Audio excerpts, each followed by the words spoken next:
I broke myself down. And in 16, I ended up not being able to walk. I spent 5 months on a couch with a walker. And I was addicted to pain meds. My wife was working at the time as a loan officer for Wells Fargo. And she would leave me in the mornings, and then I would have to army crawl to the bathroom because I couldn't walk in our house. And I would call her miserable, come home, please come home. And she came home one day, right at that 5-month mark, and she's like, I can't do this. Like, this is really taxing our relationship, and I need a break. So she's like, I need you to go to your parents. So I went to my parents' house in Arizona, and the first day that I was there, I'm sitting down in a chair, and the TV is on, and a commercial comes on for Laser Spine Institute. And I called them up, and I had a consultation the next day. And hey guys, it's Wes Israelson with Give Us It Podcast. I'm here up on the mountain for season 3, where we are on the snowmobile, we're on the ice, we're having a blast. If you are a leader, you're someone who owns a business, you're someone who wants to run your business, you're an entrepreneur, whatever it is, our goal is to connect with like-minded, amazing people out on the snow, doing something fun, even on the ice. If you want your chance to be a part of something special, network with some amazing people, share your stories, share your experiences, and help grow your business, help grow our business, help connect with other people. Give Us It Podcast, where we care about the way you sit.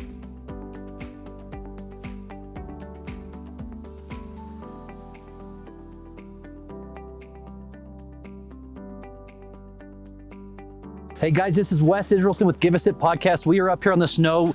Look at that freaking amazing machine, and he's a damn good rider too. So before we get into that, his name's Craig. We were just talking. So before you introduce yourself, how did you meet your wife? So we met in Northern California on Folsom Lake. So I had a buddy that had a boat but didn't have a truck. I had the truck but didn't have the boat.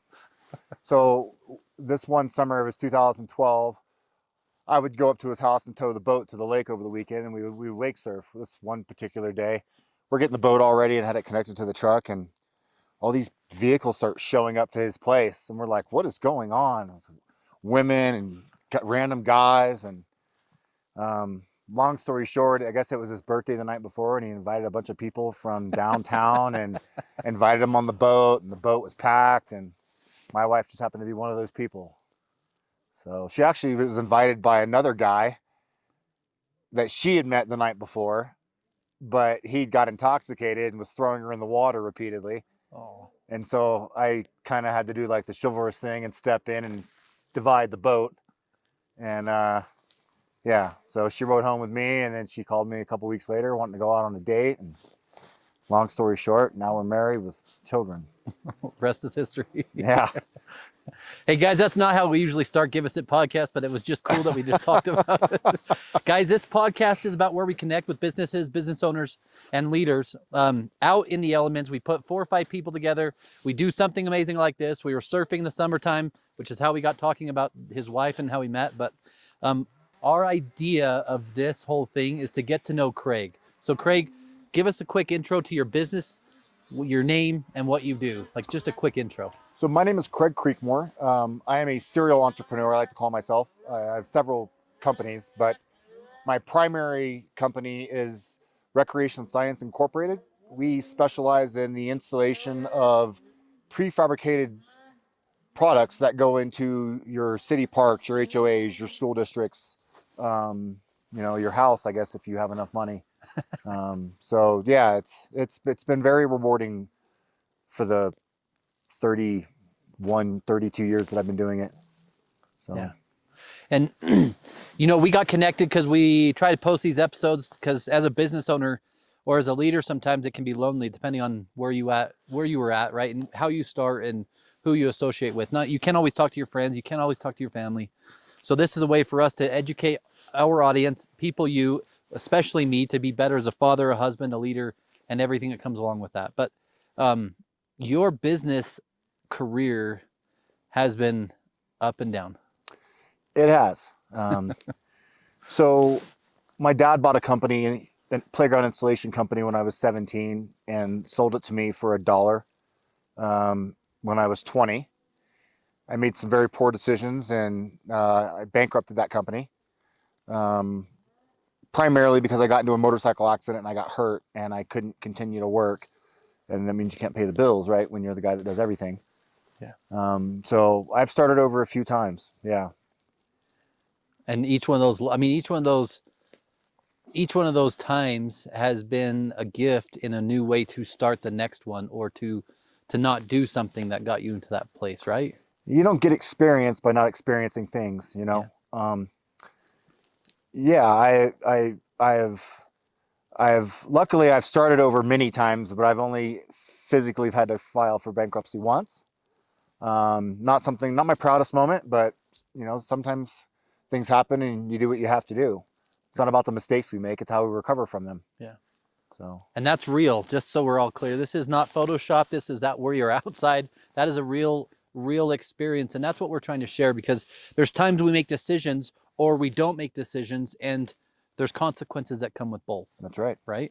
And learning from those, I try to say every time I make a mistake, I either win or I learn, and I can find a gift in every mistake. I like that. So for me, I want to find a gift, because I'm not going to make the right decision. I'm probably not going to do the right thing. We lost one of our key employees, in my mind. He left, and he says because of certain things, but I'm going to take it because of me. I could have been a better leader. I could have been a better owner. I could have made decisions quicker. So for me, I got gifts out of that whole ordeal, and it sucks. So run us through how it all started. So your dad had a company, you worked for him, and then he sold it to you. So my dad was a mechanic growing up my whole life, very modest income. And he had a guy that would come to him every other year and ask him to put a motor in his work van. And it was the year 2000. This particular year, I guess the guy had, you know, his age was getting up there, and he was having health issues, and he proposed to my dad, hey, you know, I'll sell this thing to you and train you how to do everything and give you the right connections, and you can pay as you go. And so that was the beginning of the playground world for my dad and I. We worked it together until I was 18 or 19, and then he moved to Tennessee, and left me in Florida with it. So that was the first company. You know, to grow up modest income and then to get a little bit of money in your hands, you know, you don't really know what to do with it. You kind of end up doing things you shouldn't do, and Yeah. so yeah, it was fun times. I've lived. Yeah, you know, most people don't know this, but I'm going to share it. So in 2000 was a hard year for me. Sounds like it was a transition year for you too. Yeah. That was the year I was a head cashier at the ZCMI Center Mall downtown Salt Lake. Okay. And I worked at TJ Maxx as a head cashier, and I had a hole-in-one. I was a golfer. I loved golf. Oh. 2 weeks later, I had a trophy that the guys in front of me made, because they owned a trophy company. Oh. A small business owner. In a small world. Look at that. Right. And so they saw the hole-in-one, and they made me a trophy. I had it in the backseat of my car, and I left school, had this gut-wrenching feeling that my mom was going to kill me, and left home to head to work. And an old man ran a red light at 65 and hit me from behind in my car. And it put that trophy not through the windshield, but the ball what a rock chip would look like on the inside of the windshield is what happened. And I broke my back, right? Oh. So for me, what you just said was why I'm trying to get to the whole thing is, at 16, broke my back, had to have surgery. I'm fused from my top of my lumbar to my sacrum. And a settlement happened, and I got money. Yeah. Now, what do you do with that at 16 or 17? Right? The case was worth a lot more than what we got. Yeah. But to your point, when you come into money, or you come into anything that you don't understand the value it is, right? It's easy to take it for granted or to blow it. That is correct. So I think it's very valuable for people to really understand. You can come into a business, you can buy a business, or you can just, luckily, everything goes right, and then all of a sudden now you have all these customers and you have all this cash flow. But if you don't manage it, or you don't watch it, or you don't make sure that additional money's coming the next few months, it's easy to blow through. It is. For me, time, I have this unspoken pressure about time, right? And for me, time is my most valuable commodity. I would set all of the money on fire on the planet as long as it didn't affect my time, because that's where the value is. That's where wealth is. That's where you get to spend time meeting new friends and discussing new things and new topics. It's where you get time to spend with your family, time for yourself. And all those things are important, because without all of that, none of the rest of it matters. Yeah. So There's a lot of people that start like working for someone and then have the choice to buy in or buy out and build a business, right? yeah. But oftentimes you don't know, just like the money scenario, you don't know what it is. You know what you want, Right. and then you're in it, and sometimes you cannot, like even going through bankruptcy, sometimes you can't see past that. No. How hard was that experience to go through? I'm a big responsibility person, so I had a moral dilemma about the feeling of shirking responsibility. But I repaid I filed bankruptcy, but I did repay everything. That's awesome. Only because it was important for me, myself, to know that I didn't take from somebody else, right? Yeah. So yeah, it was a hard time to go from having money and being your own boss and being able to kind of do whatever you want, and you get a nice vehicle, or you're able to go and do nice things when others don't have the ability to do that. It kind of starts leading you to a certain down a certain path, a certain mindset, and then somebody rug pulls you. That never happens. Yeah, right. So let's run through. So why playground equipment?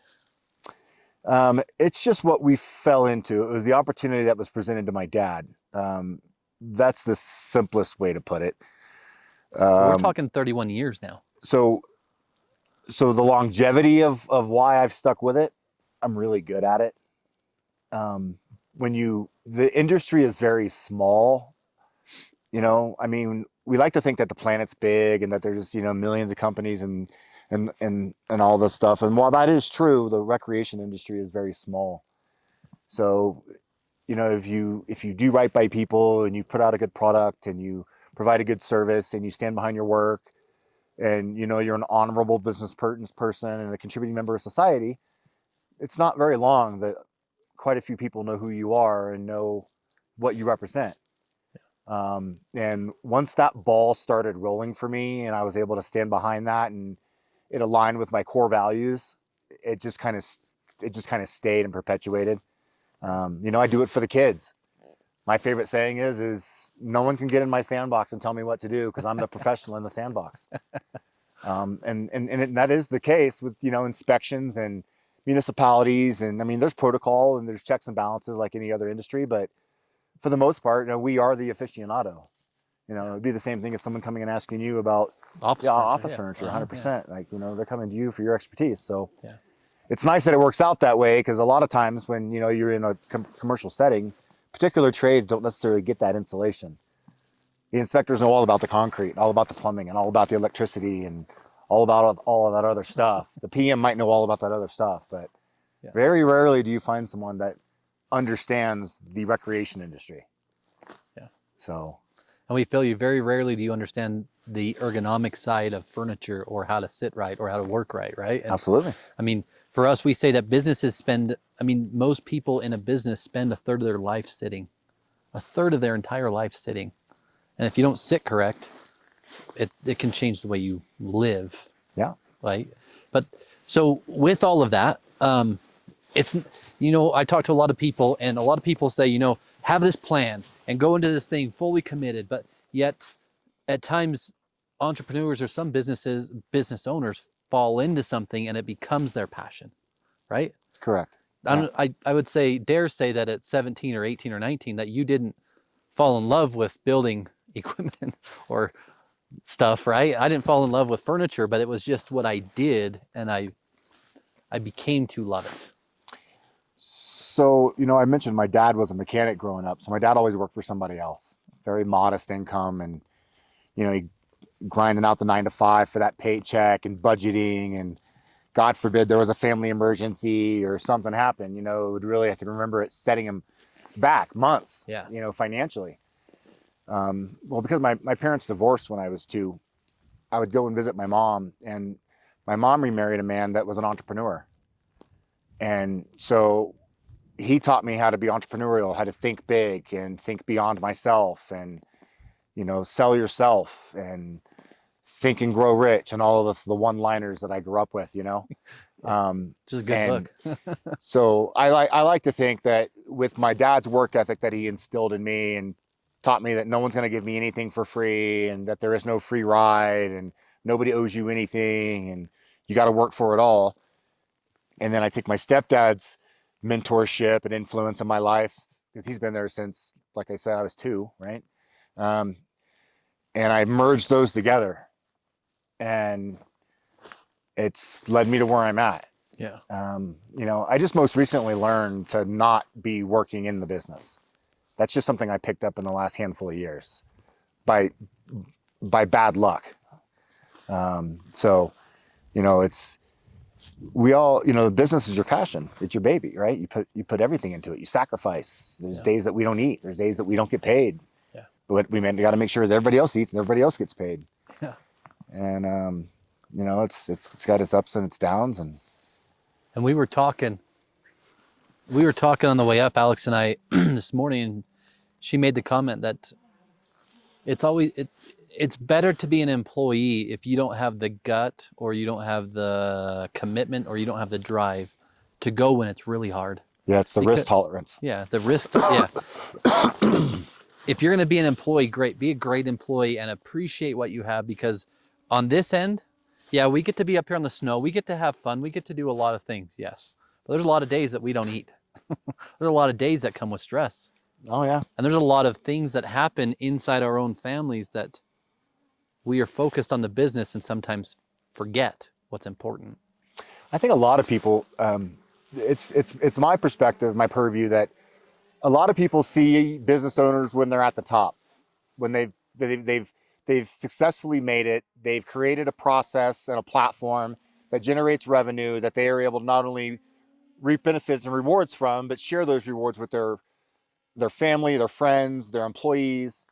And we often, more times than not, don't hear about the beginning, of all the struggles and everything that's taken place to get to that point, to either have that knowledge of the wrong choices and the bad decisions that you've made, or remember the lucky times where opportunities were handed to you that you may not necessarily have been able to have on your own, and someone paid it forward. And so, yeah, it is a climb to the top. It's not a race. And I want to dive into I wouldn't dive into a bunch, but so let's say that you started over 4 times, or at least started a business 4 times. Yeah. Each time you started, what was the goal? So I like branding. I like creating something. I like pushing myself and seeing if I have the ability to actually make something work. Um, and that's proven to be challenging.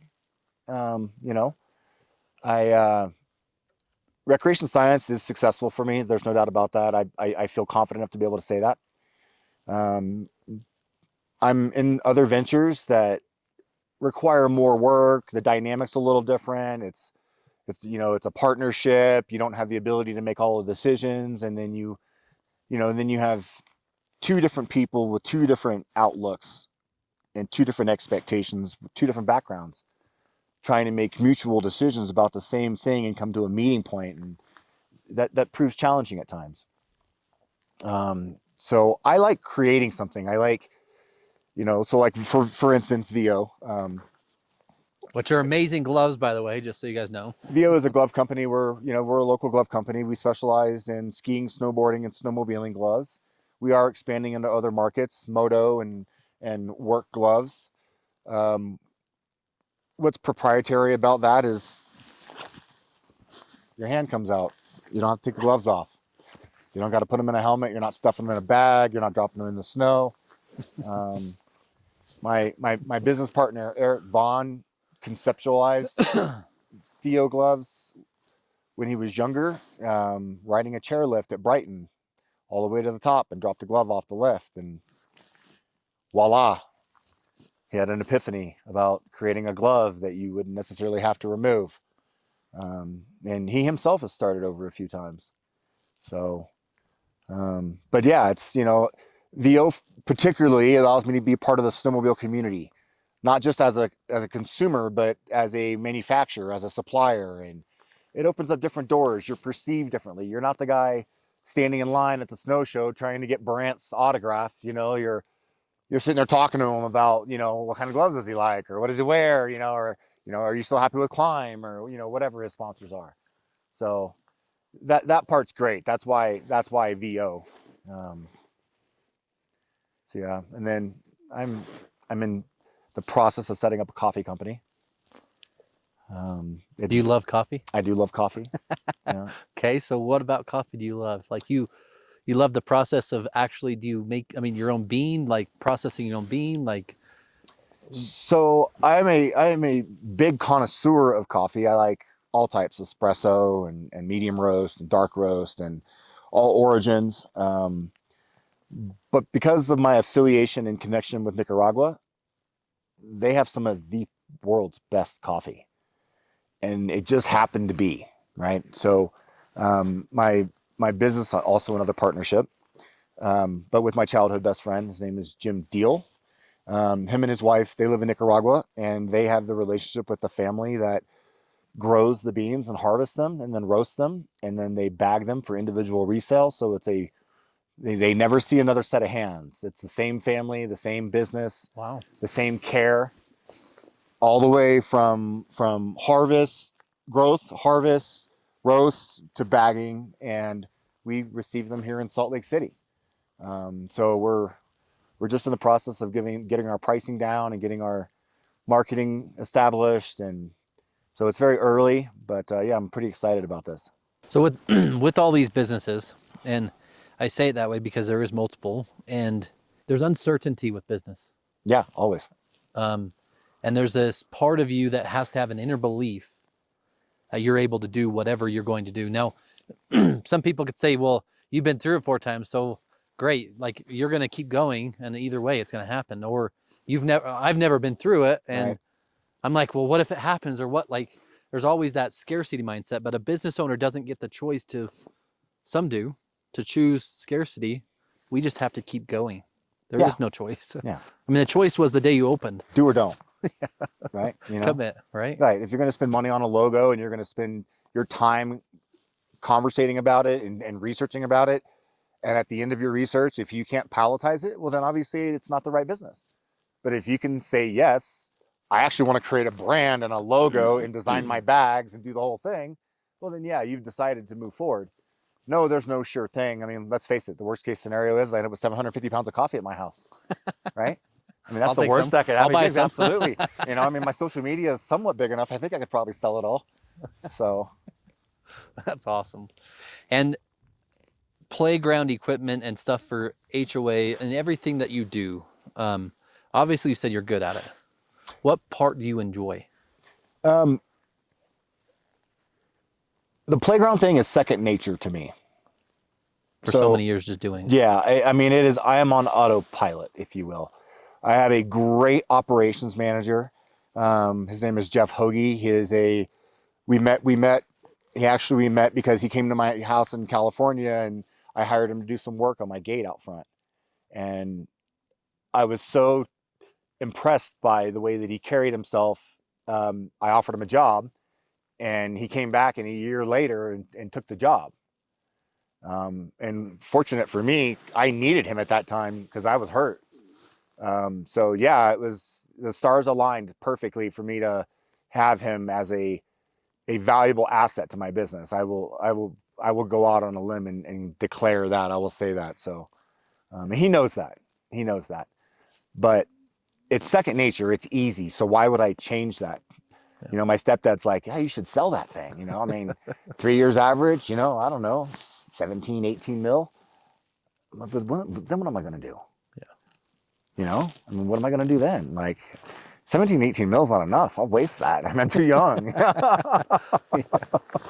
I mean, knowing you, you'll start another thing. You'll start maybe 10, maybe even 10 more things, right? Yeah, and my goal is to get tired enough to where I don't want to start something else when I do decide to do whatever it is I'm going to do with recreation science. A big part of me is leaning toward making it employee owned and sharing the reward of all of the years of effort put in by my employees, Yeah. and passing it on to them and just taking a subsidy from it. That's really what the bigger portion of me wants to do. Yeah. We share that, by the way. My partner and I we feel the same. I mean, we feel the same way. Yeah, it's admirable. Yeah. You know, Because it's, even though we're putting processes in play and there's things that are happening, especially with now our operations manager leaving anyway, there's things that people are not liking with processes and things we're putting in play, right? And it's becoming too strict. Well, there's reasons we have to do things. And as you grow as well, I love your input. As you grow as a business, you can't just ma and pa stuff, no. right? You have to start creating processes. You have to start creating onboarding. You have to start creating all these things that people can actually, here is my job, here's what I'm going to do, and I will do this thing. Yeah, the byproduct of becoming a medium-sized business, as you know, is the red tape. You know, Yes. things that you're given allowances for as a small business is no longer an allowable act on a medium business. And then, you know, you get leveraged, and, you know, before you know it, as unfortunate it is, you may end up in court and, Yeah. you know, attorney fees and retainers, and no one wants to do that, especially with someone that you have a relationship with, you know, employees and such. Yeah. So it's unfortunately it's a process, you know. Like I told my wife, because my wife runs my office, make no mistake, she runs the company.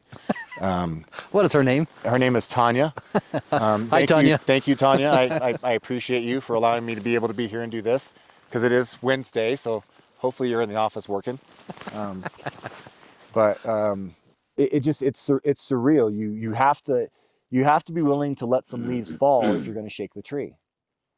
You know, and unfortunately, you have to shake things up, because otherwise you create complacency, and the bar maintains the bar, and then people become complacent and productivity falls off, which means profits fall off. And you know, you obviously want to mitigate that.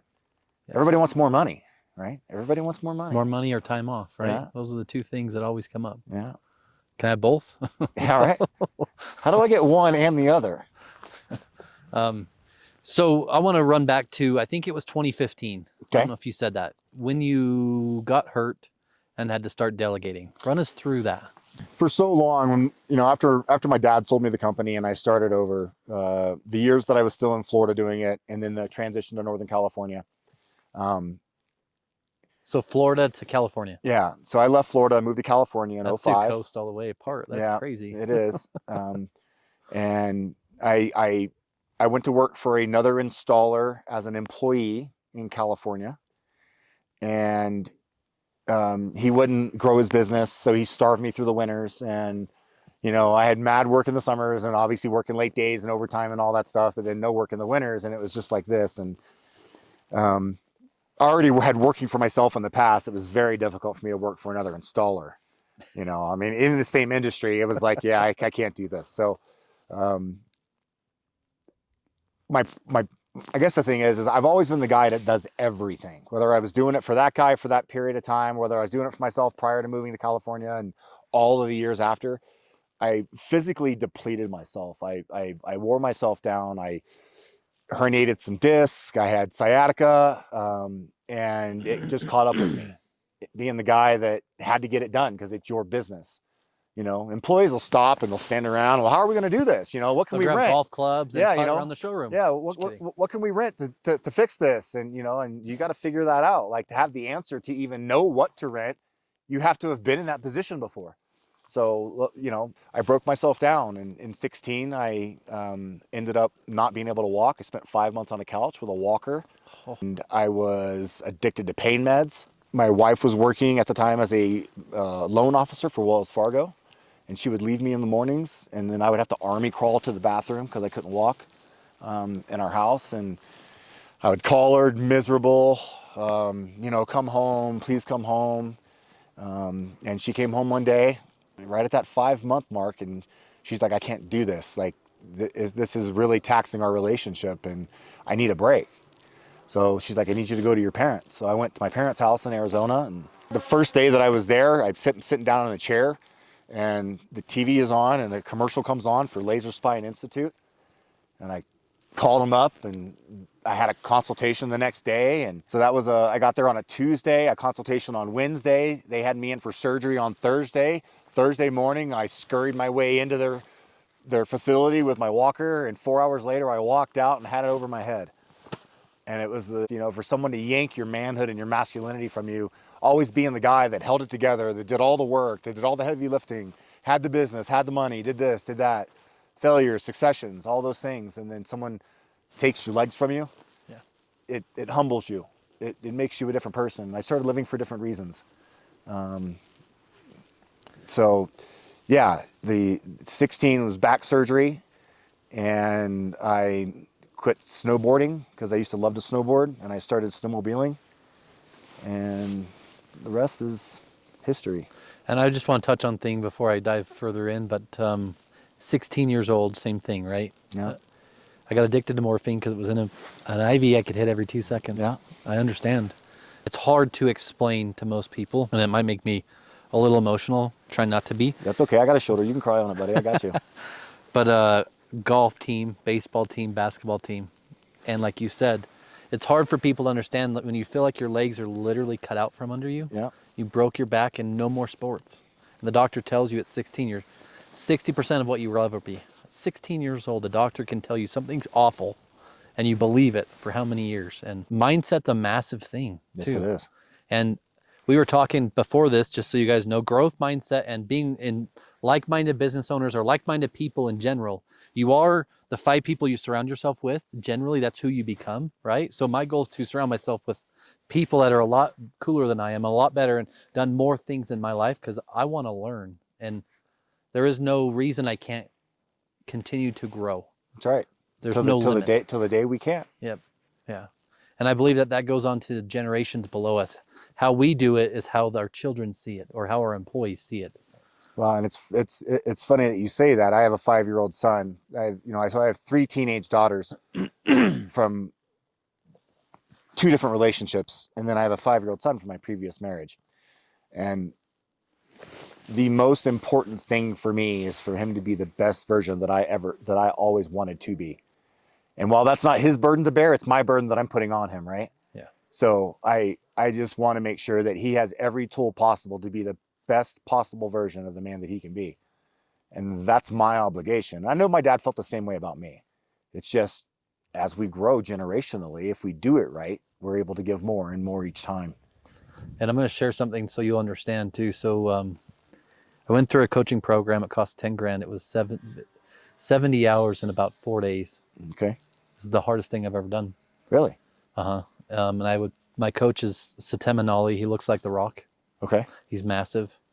And something I don't know if I've ever really shared, but in that day, you show up, you're all in black, you can't have any electronics, you can't have anything, and you go dark for 4 days, and you're with 10 coaches and 12 guys. So I was in a group of 12. And the first guy, you talk about everything. I was raised by my father, bless his heart, because he's gone, and my mom. Not that I don't disagree or agree. Smacking. So I smacked my girls, my princesses. I've got an 8-year-old and a 5-year-old. But the whole reason I'm saying this is it took 3 years after going through this program of my 8-year-old now to believe I'm not going to spank her. I don't spank her like to beat her, right? Discipline. There's a difference. Yes. Yeah, I understand the difference. And I tell people that, and some people get so upset. But either way, it took 3 years of unprogramming for her to realize I will not do it again. And I want to say that because it takes generations, a long period of time to unlearn what they've learned. Oh, yeah. And if you don't start at a young age, especially as a business owner with your children, and you think you can at 17 or 18, it's almost too late. Yeah. It's almost too late. Yeah. I love your perspective on that. Well, I mean, it's all we have, right? Yeah. Life is your perspective. Yeah. whether it's dismal and gloomy or a bright, sunshiny day. You know, I mean, it is what we make it. There's no powder up here, though, by the way. No, and snowmobiling is horrible. I recommend not taking it up as a sport. But back to the business side, your passion in what you're doing. It can't just be that you're good at what you do. I find that most business owners or people who have a business, they love solving problems, or they are fixers. You'll take a customer's problem and you love to create a process or a solution that fixes it. And you know damn well it's going to work. Yeah, you're right. Is that fair? That is definitely fair. I forget about that most of the time, though. You know, that's the second nature. It falls into that second nature category for me. Yeah. Yeah, hardly anything sets my hair on fire anymore.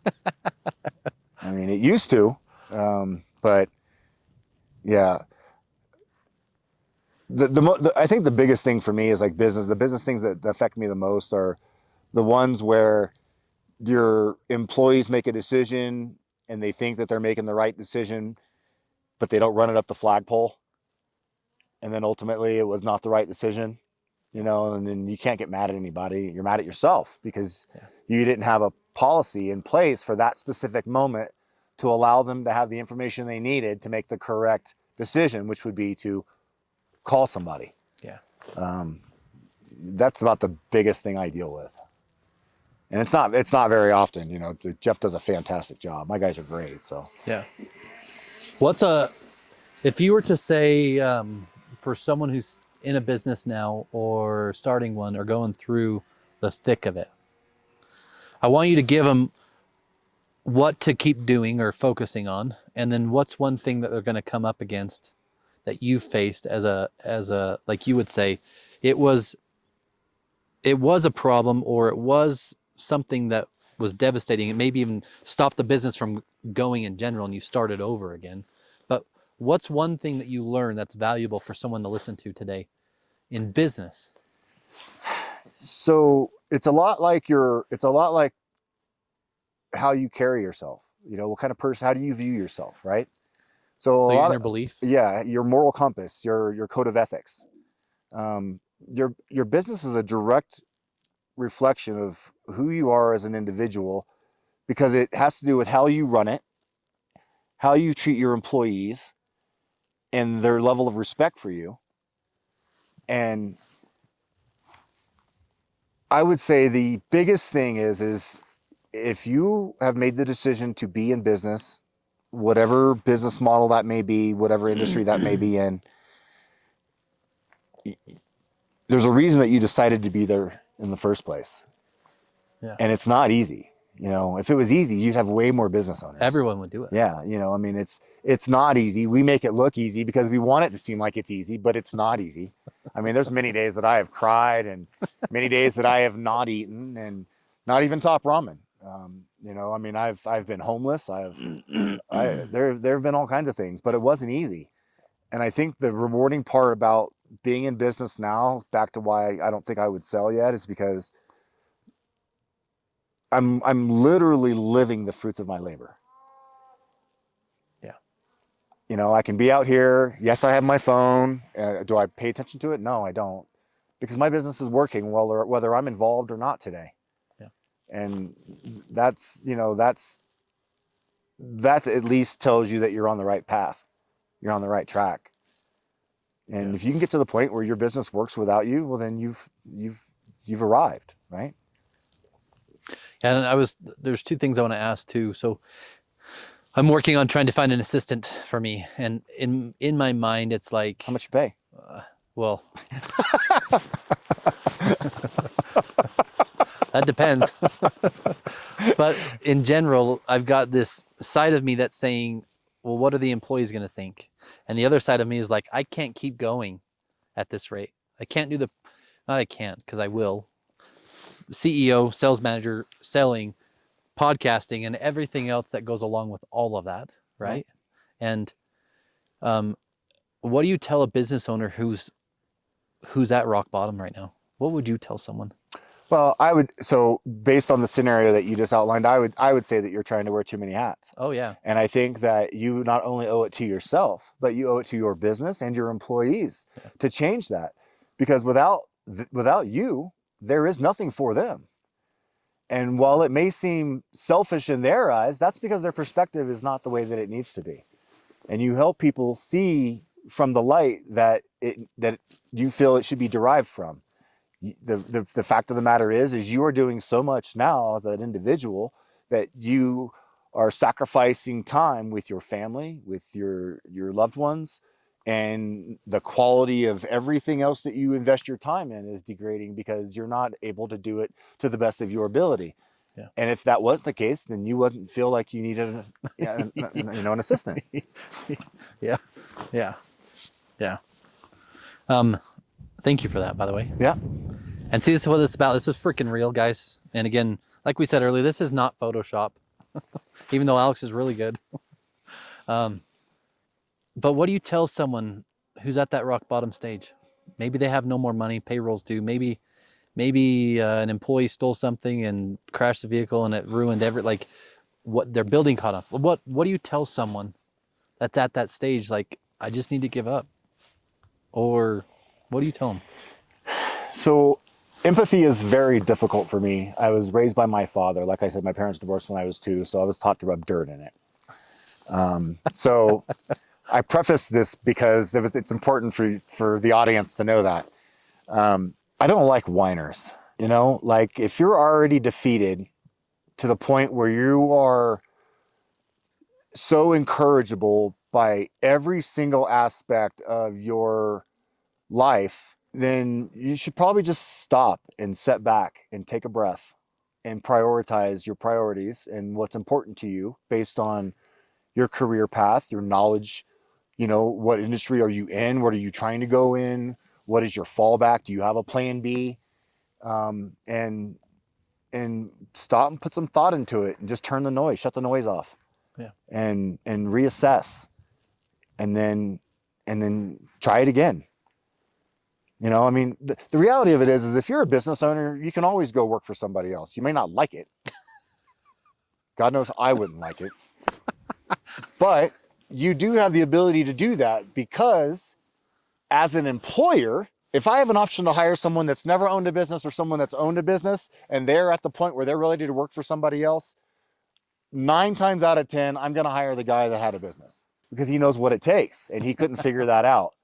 Versus the person that's never tried, that's going to try to nickel and dime me to death and ask for trucks and gas cards and paid vacations and all the other things that are just not realistic in my industry, because it's a small industry that I'm in. Yeah. Plus it's labor services. It is labor service. Yeah. So if you don't work, you don't get paid. I mean, if you guys aren't working, I'm not getting paid. Yeah. I don't have any continuity coming in. I don't sell a process or a program, or I don't sell the playground equipment. I don't get any margins that way. We are a service-only industry. So, yeah, that's good to know because our service side of our business is a massive side. It makes up 45% of our entire gross of 6.8 million, right? So we understand service. And that's great because your overhead is workers' comp and wages. Yeah, I mean, there's the expenses of the building, right, and our trucks and everything else. Anyway, yes, but because your business model really comes to a central location and punches yes. the clock. Mm-hmm. Yeah, and then everything has to ship to us in order for us to go deliver and install. Right. So, but agreed. There's things like that you learn, and I just want to repoint out that message, just so we're all clear. Stop and reassess, and decide if it makes sense to keep going. Yeah, I mean, you already don't have a job. I mean, what do you, like, if you work for yourself and you're at the bottom and you're trying to figure it out, it's not like you don't have a job to worry about going to. Just turn the noise off. Yeah. Whether that's going out and climbing to the top of a mountain and doing some self-reflection or going to the beach or whatever your thing is, whatever that may be for whoever the individual is. And then... So how does business work for you? Meaning, who's the ideal customer? So the way the recreation industry works is the manufacturers hire sales reps that are independently owned sales rep agencies throughout the entire United States. Okay. And they represent product lines for not only playground manufacturers, but shade manufacturers, water play manufacturers. And they sell those products. So a lot of times my work comes via the sales rep. They'll go out, they'll sell a project. Their client wants 3 installation proposals. We generate that proposal and send it back. You know, in the beginning, I could remember like, oh yes, we got another accept proposal. And now I'm numb to accept proposals. It just, you know, just you build your brand, you build your name, you build a reputation. And it goes back to, like I said, if you stand behind your work and your product and your business and you do what's right, it will come back. Yeah, it does for sure. So sales reps are a lot. We do a lot of public bid stuff. The way California works, which is the majority of where my work is, they have what's called prevailing wage. So the state says you have to pay your employees this wage, state mandated, when they're on the job doing X. So we win via public bid a lot of opportunities, and then a lot of that public bid work in the past, I was having to go out, research the bid, and then solicit to all the prospective bidders. Well, now everyone just calls me, you know. So now I don't even go online to an online bid room and look at plans anymore. I just wake up in the morning, oh yeah, we got 15 bids today, you know. So you fill out the bid process, whether you're in Nicaragua on the beach doing it from a laptop in a hot spot, or, you know, whether you're at home in Eagle Mountain, you know, cranking it out while the kids are in school. Yeah. So one of our customers is a company called Place Space Design. I know them. Yeah. I work for them. That's funny. Rebecca's a great person. That's one of her customers. And I did a personal chair fitting with her husband, and her team. So yeah, Morgan and Rebecca and Tyler and Soren. Yeah. We did their furniture. So yeah, very small world. Yep, absolutely. Yep. I love Place-Based Designs. They are a great company. Rebecca, we want you here, even though you said I'm not ready for it. Yeah, come on. I got an extra sled, Rebecca. You don't even got to rent one. Come on out. I'd be happy to figure that out. See how small this world is, and see how amazing people can be? That's crazy. That is crazy. Yeah. I mean, me and her, she's going through kind of a similar thing. I'm not going to share her side, but growth mindset and readjusting and kind of reframing who she is as a person and developing herself, right? So I send her my daily focus every day, and I have for the last, I don't know how long. Hopefully it doesn't bother you, but I've been sending her my focus, my daily focus that I do every day, no matter what, to her. And so her and I want to stay close, but we're close. Interesting. Yeah. Wow. So it's a small world. It is a small world. This whole thing happened by an Instagram post Alex pushed out. He messaged saying, I want to go ride. We asked, you want to be on a podcast? And look, here we are. It's amazing. And yet look at how many insights and how much business experience he has just given everyone, because I just learned a lot. Well, I'm learning too. I definitely appreciate this. You know, I mean, this is great. It really is. It's a great opportunity. Right. I can get behind what you do here. Well, thank you. Yeah. There's times I tell Alex, why? Like, I just want to stop. Like, just will almost stop. Yeah, well, Joe Rogan did become Joe Rogan from stopping. That is damn true. And he does not hold his tongue. He says what he wants, right? Yeah. So. And he, you know, I mean, everybody loves him. But outside of that, what's one thing that you're looking for, or people, like you said, I get most of it's the manufacturer driven or sales company driven for this specific type of product that you would install, right? Outside of that, who else could use your service? Daycare centers, private schools, HOAs, homeowners that have, you know, a big enough piece of property and a big enough budget and need for commercial equipment. You know, commercial equipment is far superior to what you would find at like Costco or Rainbow or Lifestyle, you know, those. Yeah, Lifetime or whatever. Yeah, Lifetime, sorry. That's okay. Amen to that. So commercial grade products are a lot different than residential. We understand it because we sell commercial. So totally agree with that. Yeah, I mean, it's exponentially different. But so someone doing a refresh on a hotel that has playground equipment outside, or even like a park, parks are doing the updates, right? They are. So anyone that's looking for something, if you just need someone to help do the refresh or install or any of that work, he's a great contact and a great person. And he also, it's second nature. Yeah. So it's my one of my good friends he works as code enforcement or worked as code enforcement for City of Saratoga Springs, and he was actually working for me in the summertime building playgrounds. So he would come on his days off and help me build playgrounds, and he'd go back and do code enforcement for Saratoga Springs.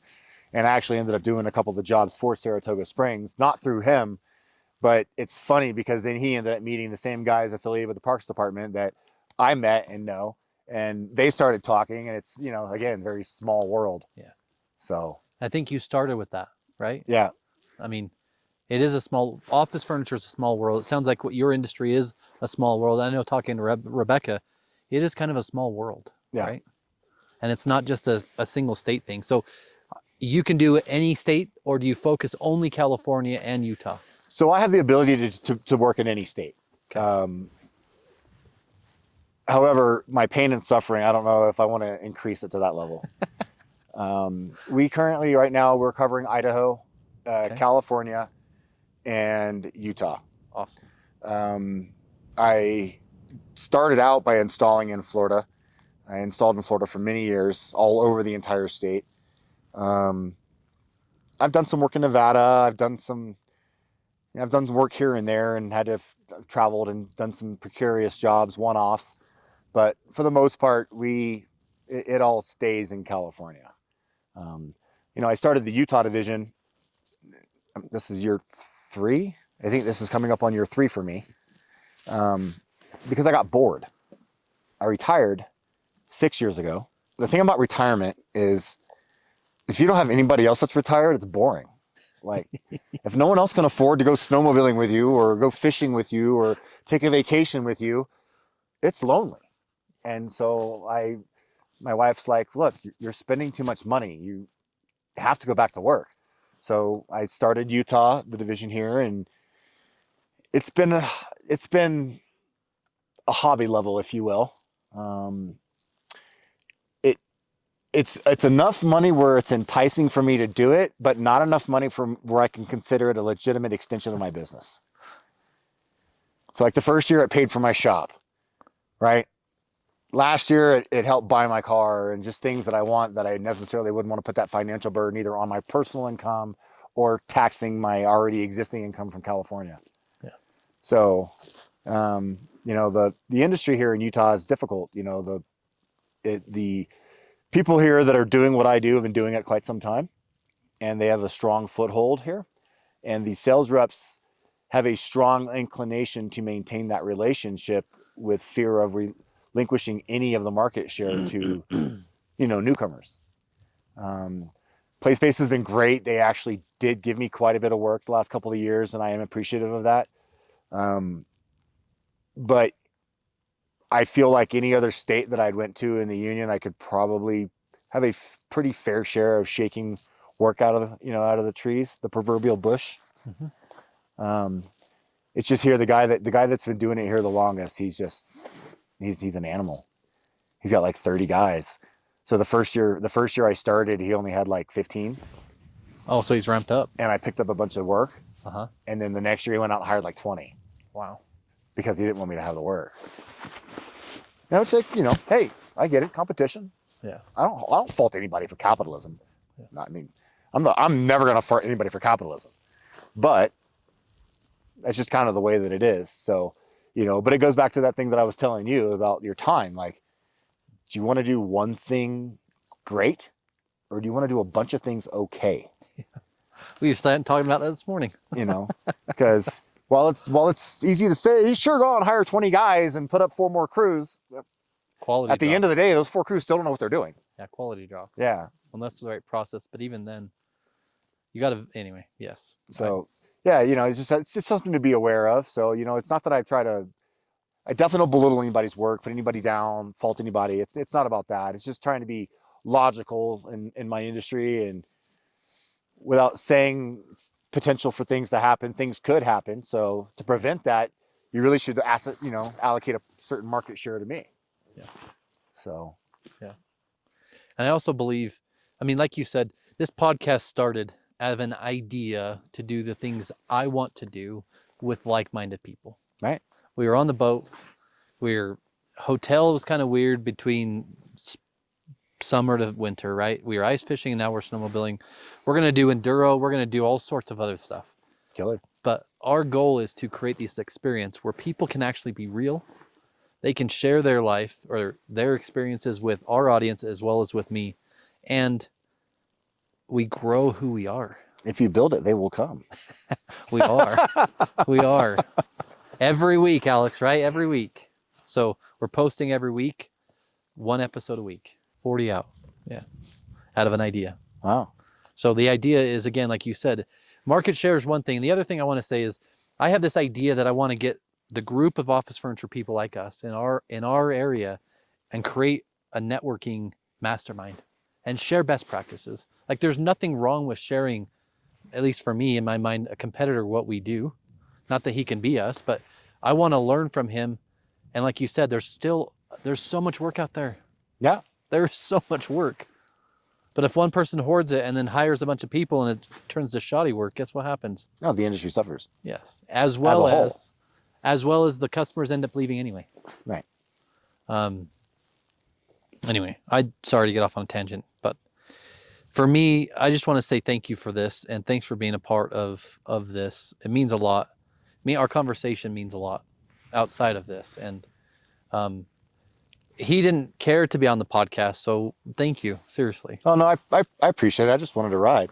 So got to do that too. It was a win-win. So how does anyone get a hold of you? How do they reach out to you? Well, you can call me if you're privileged enough to have that number. 8888, don't call me or something? The best way is email. It's my last name, Creekmore, Creekmore at mac.com, mac.com. I am all over the socials. You can definitely track me down and find me there.